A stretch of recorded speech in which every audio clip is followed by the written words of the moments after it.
আনোয়ার আলী বলে তিনি মোহনবাগান থেকে সম্প্রতি ইস্টবেঙ্গলে যোগ দিয়েছেন। আমি কোনোদিন মোহনবাগান ছেড়ে ইস্টবেঙ্গলে যাইনি, আমার প্রয়োজন পড়েনি। আমি টাকা পয়সার প্রয়োজনে ছুটতাম না। না, মোহনবাগানের নামটা নর্থ ইস্টের চেয়ে অনেক বেশি। গোলকিপার অনেক সময় টিমকে বাঁচায়, আবার টিমকে ডুবায়। নিজে ভালো গোলকিপার হয় ছেলেটি, তাহলে ভালো তো, মোহনবাগানের পক্ষে খুবই ভালো। নমস্কার দর্শক বন্ধুরা, এক্সট্রা টাইম বাংলায় আপনাদের সকলকে স্বাগত। এবং আমার সঙ্গে এই মুহূর্তে রয়েছেন অবশ্যই কিংবদন্তি সুব্রত ভট্টাচার্য। সুব্রতবাবুর একটা দীর্ঘদিন পর আবার একটা সাক্ষাৎকার নিচ্ছি, অনেকদিন পরে। প্রসঙ্গটা খুব প্রাসঙ্গিক। মোহনবাগান ডুরান্ড কাপের ফাইনালে উঠেছে এবং সেই নিয়ে আমরা আজকে আলোচনা করবো। তো কী বলছেন সুব্রত ভট্টাচার্য, চলুন শুনে নেন। Subrata, Mohun Bagan Durand cup final খেলতে চলেছে, মোহনবাগানের পালকে আরও একটি ট্রফির সামনে মোহনবাগান, তো কি বলবেন? না, মোহনবাগানের নামটা নর্থ ইস্টের চেয়ে অনেক বেশি, এবং যারা খেলোয়াড় তাদের একটা আস্থা থাকা দরকার যে আমরা নর্থ ইস্টের কাছে হারব। এটা বরাবরই তাই হয়, চুনিদার আমল থেকেই হতো। যখন চুনি গোস্বামীরা খেলতো তখন এইরকম যে অন্যান্য রাজ্যের যে খেলার টিম থাকতো তাদেরকে ওরা ধরে নিত যে তাদেরকে হারাতে পারবো, আমাদের একটু খেলতে হবে। এখানেও মোহনবাগান একটু খেললে জিতে যাবে, মোহনবাগানকে আটকাতে পারবে।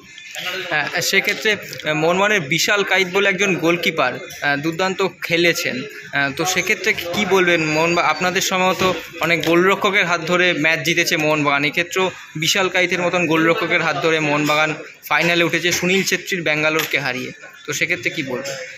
ভালো তো, গোলকিপার ভালো খেলে থাকে, খুবই ভালো, খুবই ভালো গোলকিপার যদি খেলে থাকে। এটা তো আমার মনে হয় গোলকিপার অনেক সময় টিমকে বাঁচায়, আবার টিমকে ডুবায়। নিজে ভালো গোলকিপার হয় ছেলেটি, তাহলে ভালো তো, মোহনবাগানের পক্ষে খুবই ভালো। আরেকটা যেটা বিষয় সেটা হচ্ছে আনোয়ার আলী বলে তিনি মোহনবাগান থেকে সম্প্রতি ইস্টবেঙ্গলে যোগ দিয়েছেন। এটা আপনাদের সময়, আপনি সুব্রত ভট্টাচার্য কিংবা মনোরঞ্জন ভট্টাচার্য, সেই সময় যদি মানে এরকম মোহনবাগান থেকে ইস্টবেঙ্গলের যে ট্রান্সফার। আমি মোহনবাগান ছেড়ে ইস্টবেঙ্গলে যাইনি, আমার প্রয়োজন পড়েনি। আমি টাকা পয়সার প্রয়োজনে ছুটতাম না, আমি খেলাধুলার পেছনে থাকতাম। সব মিলিয়ে মিশিয়ে দেখতে হবে যে কারা কাকে ভালোবাসে।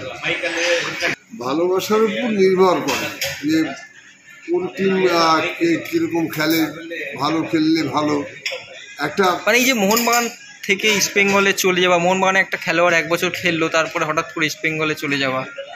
না, সেরকম আমি তো করিনি। সেরকম আমি তো মোহনবাগান ছেড়ে ইস্টবেঙ্গলে যাইনি কোনোদিন। তো আমি 17 বছরে খেলেছি, 17 বছরই মোহনবাগানে খেলেছি, আমি ইস্টবেঙ্গলে খেলিনি। তো আমার কথা হচ্ছে মানুষের আন্তরিকতা, ভালোবাসার উপর নির্ভর করে সমস্ত কিছু। আমার মোহনবাগানকে ভালোবাসতাম, আমরা ছোটোবেলা থেকে মোহনবাগানের লোক ছিলাম, বড় হয়েও খেলেছি মোহনবাগানে, আজীবন মোহনবাগানেই খেলেছি। তো শেষ প্রশ্ন একটা করব, সেটা হচ্ছে মোহনবাগানের ট্রফি ক্যাবিনেটে যদি এই ডুরান্ড কাপটা চ্যাম্পিয়ন হয়, আরও একটি ট্রফি আসতে চলেছে, সেক্ষেত্রে কি সব থেকে খুশি আপনিই হবেন? না না না, মোহনবাগান ট্রফি জিতলে কি আপনি সব থেকে বেশি খুশি হবেন? না না, খুশি সবাই হবে। আমি তো আমার চেয়ে ট্রফি তো কেউ বেশি পাইনি।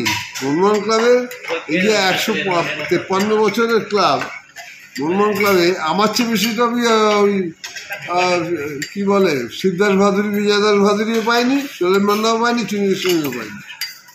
এবার খেলাধুলো যে ট্রফি যারা দেয় ক্লাবের স্বার্থে দেয়, ক্লাবের ভালো হয় জন্য, ক্লাবের উজ্জ্বলতার জন্য দেয়, খুবই ভালো। যারা দেয় তারা প্রত্যেকেই ভালো কাজ করে। Extra time.